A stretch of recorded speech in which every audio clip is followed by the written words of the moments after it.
होर्मुज में घिरा अमेरिका का 5वां बेड़ा, व्हाइट हाउस में आपातकाल मीटिंग। ईरान युद्ध वाकई में इतना ज्यादा खतरनाक हो चुका है जितना पहले कभी नहीं था। 39 दिन में अमेरिका और इजराइल के तूफानी, खूनी और भीषण हमलों से तबाह ईरान को लेकर दुनिया भर के एक्सपर्ट से ही मानकर चल रहे थे कि ईरान ने अमेरिका और इजराइल के सामने घुटने टेकने शुरू कर दिए हैं। 11 और 12 अप्रैल को इस्लामाबाद में हुई अमेरिका और ईरान की शांति वार्ता के बाद जिस तरह से राष्ट्रपति ट्रंप ईरान को दुनिया भर में बेइज्जत करने में जुटे थे, अब उस ईरान ने ऐसा होर्मुज हमला किया है कि पिछले 18 घंटे से ट्रंप की बोलती बंद हो गई है। हालात ये है कि स्ट्रेट ऑफ होर्मुज में ईरान को घेरने के लिए अमेरिका के 5वें बेड़े के जिन 16 युद्धपोतों को लगाया हुआ था वो पूरी तरह से ईरान के टारगेट पर आ चुके हैं। खबर तो यहाँ तक है कि अमेरिका के खुफिया विभाग ने ये दावा किया है कि लगभग 40 दिन के हमलों के बावजूद ईरान के 60% मिसाइल लॉन्चर अभी भी बचे हुए हैं, जिसके दम पर ईरान एक बार फिर से अमेरिका और इजरायली अड्डों पर हमला करने जा रहा है। इधर इजराइल के प्रधानमंत्री नेतन्याहू ने एक ऐसा बयान दिया है जो सुनकर दुनिया हैरान रह गई है। नेतन्याहू ने दावा किया कि अगर हम ईरान पर इस वक्त हमला नहीं करते तो ईरान परमाणु बम बना लेता और इजराइल का वजूद मिटा देता। नेतन्याहू ने यह बताने की कोशिश की है कि ईरान बहुत ही खतरनाक तैयारी कर रहा था, इसीलिए उस पर हमला हुआ है। फिलहाल ईरान ने साफ कहा है कि हम होर्मुज और ईरान के परमाणु मुद्दों को लेकर अमेरिका से तब तक जंग कर सकते हैं जब तक कि हम अपने दुश्मनों को कड़वी हार नहीं दे देते। ईरान का होर्मुज हमला शुरू, घिर गया अमेरिका का 5वां बेड़ा। ताजा रिपोर्ट्स के अनुसार ईरान की रिवॉल्यूशनरी गार्ड्स यानी IRGC ने होर्मुज को फिर से पूरी तरह कंट्रोल में कर लिया है। ईरान ने धमकी देते हुए कहा कि जब तक अमेरिका ईरानी बंदरगाहों की नौसैनिक नाकेबंदी नहीं हटाता तब तक कोई भी जहाज यहाँ से गुजर नहीं पाएगा। इस वक्त अमेरिकी नौसेना के 5वें बेड़े ने ईरान के खिलाफ समंदर में 3 घेरे बना दिए हैं ताकि ईरान को घुटनों पर लाया जा सके। लेकिन ईरान ने अब ऐसा पलटवार किया है जिसकी कल्पना अमेरिका ने नहीं की थी। अमेरिकी नौसेना के 5वें बेड़े यानी 5th फ्लीट ने 13 अप्रैल 2026 से ईरान के प्रमुख बंदरगाहों जैसे बंदर अब्बास, चाबहार और बुशहर की जो घेराबंदी शुरू की थी, अमेरिका ने ईरान के तटों को 3 स्तरों में बांटा है ताकि कोई भी ईरानी जहाज बाहर न निकल सके।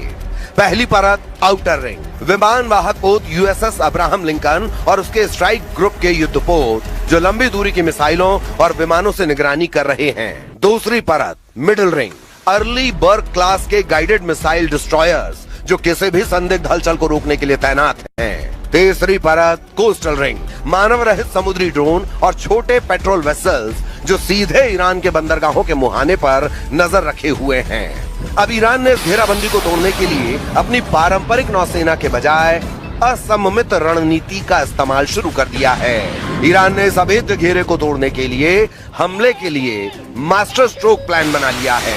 मच्छर बेड़ा, ईरान के पास हजारों की संख्या में छोटी, तेज और फुर्तीली नावें हैं। ये नावें रडार की पकड़ में नहीं आती और चट्टानी गुफाओं में छिपी रहती हैं। ये एक साथ झुंड में हमला करके अमेरिकी युद्धपोतों को उलझाने की ताकत रखती हैं। कामिकेज और मरीन ड्रोन्स, ईरान ने शाहिद जैसे आत्मघाती ड्रोन्स और पानी के नीचे चलने वाले मरीन ड्रोन्स का इस्तेमाल शुरू किया है जो सीधे युद्धपोतों के सबसे कमजोर हिस्से जैसे प्रोपेलर या हल से टकराकर उन्हें नुकसान पहुंचा सकते हैं। क्रूज और बैलिस्टिक मिसाइलें, खुफिया रिपोर्टों ISW के मुताबिक ईरान ने हाल ही में अपने मिसाइल साल्वों में क्रूज मिसाइलों की संख्या बढ़ाई है। हज कासिम जैसी मिसाइलें जिनकी रेंज 1400 किलोमीटर है, गहरे समुद्र में खड़े अमेरिकी बेड़े को निशाना बना सकती हैं। स्मार्ट माइंस, ईरान ने होर्मुज में ऐसी माइंस बिछाई हैं जो केवल खास तरह के इंजनों की आवाज सुनकर फटती हैं। दावों के मुताबिक अमेरिकी सेंट्रल कमांड यानी सेंटकॉम ने जो 16 युद्धपोत ईरान को घेरने में लगाए वो अब ईरान के टारगेट पर आ चुके हैं और अब इसीलिए सिचुएशन रूम में ट्रंप ने टॉप कमांडर और जनरलों के साथ मीटिंग की है जिसमें ईरान पर बड़े हमले की तैयारी हो रही है। 60% मिसाइल लॉन्चर से हमले को तैयार ईरान।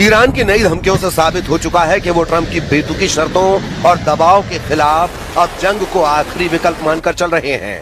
इसीलिए अब दावे होने लगे हैं कि 20 अप्रैल को पाकिस्तान के इस्लामाबाद में होने वाली अमेरिका ईरान की मीटिंग कैंसिल हो चुकी है। ये मीटिंग ऐसे वक्त कैंसिल हुई जबकि सीज फायर की डेडलाइन 22 अप्रैल को खत्म हो रही है। अब सवाल उठता है कि ईरान बातचीत के बजाय बारूद से फैसला करने पर उतारू क्यों है। इसके पीछे की सबसे बड़ी वजह यह है कि ईरान के मिसाइल बंकरों और पहाड़ियों पर अभी भी इतने ज्यादा घातक और भारी मात्रा में हथियार मौजूद हैं जो अमेरिका और इजराइल को कड़ी टक्कर दे सकते हैं। खुद अमेरिका के खुफिया विभाग के एक सूत्र के हवाले से अमेरिकी मीडिया CNN ने दावा किया है कि ईरान के पास अभी भी 60% मिसाइल लॉन्चर बचे हैं जो लंबा युद्ध लड़ने के लिए काफी हैं। ईरान ने अमेरिका इजराइल के साथ 2 हफ्तों के युद्ध विराम के दौरान युद्ध के अगले फेज की जमकर तैयारी की है। इन 2 हफ्तों के दौरान ईरानी सेना एक बार फिर से अपनी शक्ति को संभाल रही है। जरा देखिए पूरी खबर। सैन्य एक्सपर्ट्स का मानना है कि ईरान के पास 1 महीने से ज्यादा और लड़ाई करने की क्षमता मौजूद है। हालांकि अधिकारियों का यह भी कहना है कि ईरान के हथियारों के जखीरे का सही आकार अभी भी साफ नहीं है। इंटेलिजेंस के आकलन से उसकी बची हुई क्षमताओं का सिर्फ मोटा मोटा अंदाजा ही मिलता है। न्यूयॉर्क टाइम्स और CNN की एक रिपोर्ट में अमेरिकी सेना और खुफिया अधिकारियों के अनुमानों के मुताबिक ईरान के पास अभी भी अपने हमलावर ड्रोनों का लगभग 40% और मिसाइल लॉन्चर्स का 60% से ज्यादा जखीरा बचा हुआ है, जिसका इस्तेमाल ईरान हॉर्मुज में अमेरिकी युद्धपोतों के खिलाफ कर सकता है। या फिर अगर युद्ध विराम के बाद फिर से तनाव भड़कता है तो इन हथियारों का इस्तेमाल किया जाएगा। डोनाल्ड ट्रंप की धमकियों के बीच ईरान ने चेतावनी दी है, हम पूरी तरह से तैयार हैं। अगर वे जरा सी भी गलती करते हैं तो हम पूरी ताकत से जवाब देंगे। ईरानी संसद के स्पीकर गालिबाफ ने अमेरिका को खतरनाक अंजाम भुगतने की चेतावनी दी है। अमेरिकी सेना और खुफिया अधिकारियों का अनुमान है कि करीब 40 दिनों तक चले युद्ध के बाद भी ईरान के पास अभी भी अपने जखीरे का लगभग 40% हिस्सा बचा हुआ है और ये ड्रोन एक शक्तिशाली डेटरेंट साबित हो रहे हैं। कुछ अमेरिकी अनुमानों के मुताबिक ईरान उन मिसाइल लॉन्चरों को मलबों से निकाल रहा है जो अमेरिका इजराइल के हमलों में तबाह हो गए थे। उन जगहों की तेजी से खुदाई की जा रही है। जब ये काम हो जाएंगे तो ईरान के मिसाइल लॉन्चरों का जखीरा करीब 70% तक पहुंच जाएगा। यानी युद्ध से पहले ईरान के पास जितने मिसाइल लॉन्चर थे उसका 70% हिस्सा उसके पास 40 दिनों के युद्ध के बाद भी रहेगा।